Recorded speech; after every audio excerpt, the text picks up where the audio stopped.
kepada yang terhormat Habib Umar bin Segap Asgab, dan sekaligus untuk nanti menutup acara hall ini doa takhtim kepadanya waktu diaturkan. Allahumma shalli ala Muhammad wa ala ali sayyidina wa maulana Muhammadin.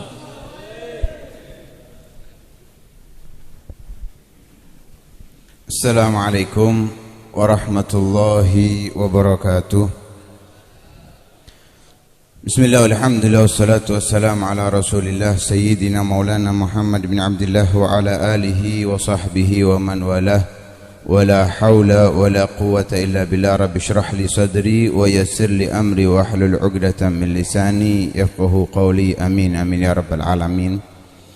Yang saya hormati dan saya muliakan para habaib, para asatid, para masyayikh, para kiai, hadirin yang dirahmati Allah subhanahu wa ta'ala, wabil khusus keluarga besar sahibul khal al-habib Salim bin Muhammad Barakwan dan putra beliau al-habib Umar bin Salim bin Muhammad Barakwan. Mudah-mudahan keluarga, para habaib, para asatid, para ulama dipanjangkan usianya oleh Allah subhanahu wa ta'ala, diberi kesehatan sehingga dapat menuntun umat Nabi Muhammad sallallahu alaihi wasallam dimanapun tempatnya, dan mudah-mudahan majlis yang kita hadiri ini diberkahi oleh Allah subhanahu wa ta'ala, dijadikan amal saleh yang dapat membahagiakan Nabi Muhammad sallallahu alaihi wa alihi wasallam. Saya tidak akan panjang lebar karena sudah mulai mendekati maghrib ya. Karena sudah berlalu dari waktu asar agak panjang dan sudah terlihat mulai capek terlihatnya. Ya, ada yang sudah senden-senden, sayek-sayek itu sudah. Dan mudah-mudahan insyaallah berkah. Asabil galil yakfi ya. Mudah-mudahan sedikit tapi membawa manfaat, merubah kita menjadi orang yang lebih baik dan dicintai oleh Allah subhanahu wa ta'ala. Hadirin yang dirahmati Allah subhanahu wa ta'ala, kita berada di tempat yang mulia, di masjid Allah subhanahu wa ta'ala. Kemudian kita juga berada di acara yang mulia, acara membaca maulid Nabi sallallahu alaihi wasallam, menceritakan kisah kelahiran Nabi sallallahu alaihi wa alihi wasallam. Dikatakan oleh Al-Habib Ali bin Muhammad Al-Habsyi, sahibul maulid Simtud Durar, beliau menyatakan masyi kama majma'ul maulid yujallil qurub. Enggak ada majlis seperti majlis dibacakan maulid Nabi sallallahu alaihi wasallam, yang mana majelis ini dapat menghilangkan kegundahan dan kesedihan. Majelis yang terbaik adalah menyebut Nabi Muhammad sallallahu alaihi wa alihi wasallam. Karena itu katakan oleh Nabi sallallahu alaihi wasallam, inda dzikris salihin tatanazzalur rahmat.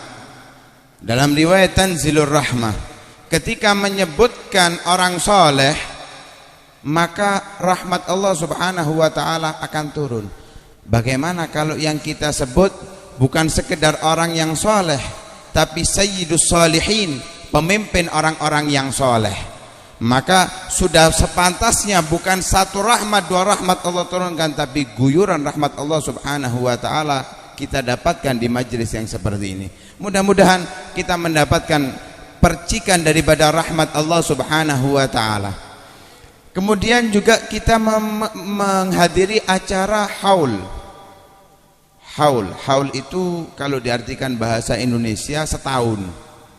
Ya, kalau orang yang belajar ilmu fikih di dalam bab zakat pasti ketemu kata-kata itu. Karena di antara syarat wajib zakat di dalam zakat harta itu haul, berlalu setahun. Diistilahkan haul ini juga untuk memperingati setahun dari wafatnya seseorang. Dan haul itu di kalangan kita identik dengan para ulama. Haul itu identik dengan orang-orang soleh. Haul itu identik dengan orang-orang yang memberikan manfaat kepada umat Nabi Muhammad sallallahu alaihi wasallam. Padahal haul itu enggak harus untuk orang-orang yang seperti demikian. Untuk orang-orang yang dicintai oleh Allah Subhanahu wa taala enggak harus. Haul itu bisa dilakukan untuk semua orang. Untuk semua orang, bahkan orang-orang yang ahli maksiat dalam kehidupan dunianya, mereka perlu dibuatkan haul. Tapi cara haulnya beda. Kalau ulama, orang-orang soleh, ketika haul dibacakan manaqibnya, sejarah hidupnya, biografi jalan kehidupannya di atas dunia, supaya orang-orang yang datang setelahnya mendengar kisah tersebut akan tertarik ingin mengikuti, meneladani. Sebagaimana kita ketika disebutkan sejarah Nabi Shallallahu Alaihi Wasallam, bagaimana sikapnya Nabi kepada orang yang lebih tua, bagaimana sikapnya Nabi kepada orang yang sesama tuanya, bagaimana sikapnya Nabi kepada anak yang lebih kecil, bagaimana sikapnya Nabi kepada janda, anak yatim, bagaimana ibadahnya Nabi Shallallahu Alaihi Wasallam, maka tertarik diri kita untuk meneladani Nabi Muhammad Sallallahu Alaihi Wasallam. Begitu juga para ulama yang mereka mengikuti ajarannya Nabi Muhammad Sallallahu Alaihi Wasallam, orang-orang soleh, para wali Allah Subhanahu Wa Taala, mereka juga perlu disebutkan biografinya untuk memperkuat semangat kita dalam mengikuti Nabi Muhammad Sallallahu Alaihi Wasallam. Karena Nabi Muhammad terlalu jauh dari kita, masanya terlalu jauh. Untuk kita ikuti pun sangat berat. Datang orang-orang setelah Nabi Shallallahu Alaihi Wasallam, bahkan dari ulama-ulama yang ada di masa ini, mereka mencontohkan bagaimana Nabi Muhammad Shallallahu Alaihi Wasallam, sehingga ketika mereka wafat disebutkan manaqibnya, bagaimana sejarah hidupnya untuk diikuti. Tetapi kalau orang yang bukan ulama, bukan orang soleh, orang-orang awam biasa, atau bahkan mungkin ahli maksiat, dibuatkan haul, nggak perlu manaqibnya disebutkan. Alah repot nanti kalau manaqibnya disebut. Karena yang meninggal ini adalah pecandu narkoba, lah repot. Satu, Rasul Shallallahu Alaihi Wasallam tidak memperbolehkan bagi kita untuk menyebut keburukan orang yang sudah wafat. Yang kedua, kalau disebutkan sudah melanggar ajarannya Rasulullah, membuat orang lain akan menirunya.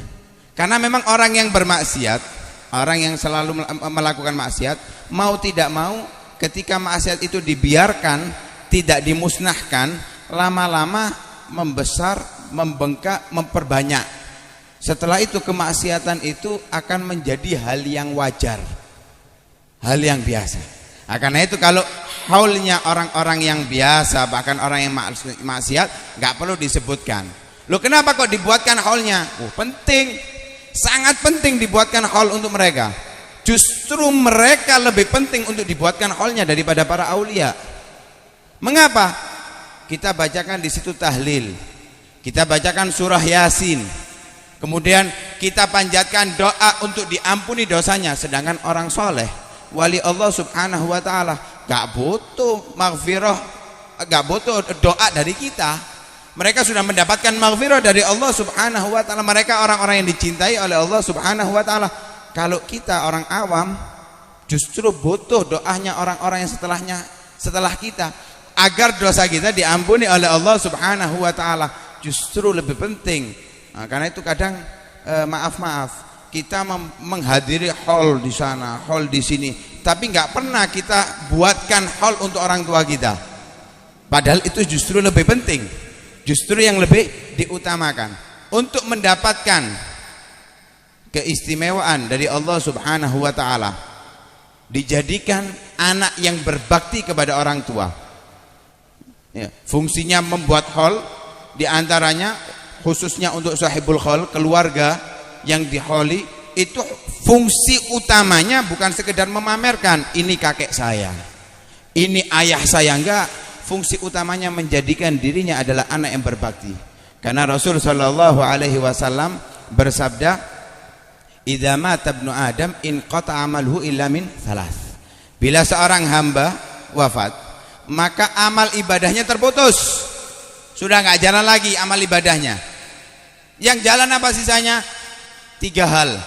Yang pertama, shadaqatin jariyah, sedekah jariyah, wakaf masjid, memberikan bantuan untuk pembangunan pondok pesantren, madrasah diniyah, membantu hal-hal seperti ini adalah sedekah jariyah. Semakin digunakan ibadah tempat tersebut, akan semakin mendapatkan orangnya pahala mengalir hingga kelak di hari kiamat, atau ketika bangunan tersebut tidak digunakan ibadah lagi.